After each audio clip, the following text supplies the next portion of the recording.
Hello, this is Tuck with Tuck GC. We are out in Fairfax, Virginia, and we just finished up a driveway apron.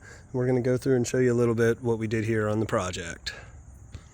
One of the first things I'll point out was this was poured 2 days ago, and as concrete cures, I'm always telling my clients you'll see like little pieces of aggregate popping through, discolorations like you see up there where it's still curing on that sidewalk, how it's kind of lighter and darker, kind of like a leopard skin print, if you will. But that's what you're always going to see as this stuff's curing. Over time, within a week or two, that'll all go away.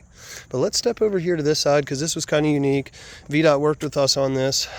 Typically, what they require is a radius from the back to the curb, which is, in this case 9 feet, but they want to see that radius sweep all the way out. Well, unfortunately, that 9-foot radius would have went right over top of this water meter. So VDOT was nice enough to let us do a 5.5-foot radius, which was the distance of the utility strip there. So we basically did a lot smaller radius to tighten this up and not encroach on that water meter. So thank you, VDOT, for working with us on that.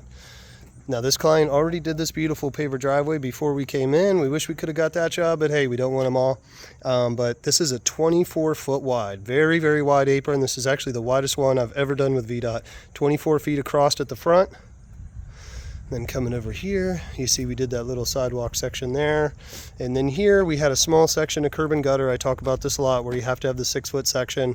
So we just ripped out what was there and went to the next seam. Here's what it looks like from the back side.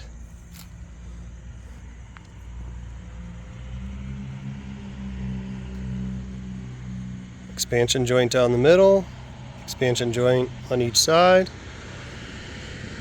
One more thing to point out, when we do a 2-day job, we usually have the ability to clean the street at the end of the first day when all the debris is coming out and that's when the mess is made. But on these 1-day jobs, unfortunately, we can't do that because we have the fresh concrete right next to it and we don't want to dump a bunch of water into the area where we're pouring. So in this case, we'll come back in about a week. Once the concrete's set up pretty well, we'll pull the cones so they can drive on it, and then we'll pressure wash and clean this whole job site area. So that's just giving you some expectations if you do a job with me. 2-day job, we'll probably get it pretty clean day one, but if it's only a 1-day job, we will have to come back later and tighten everything up.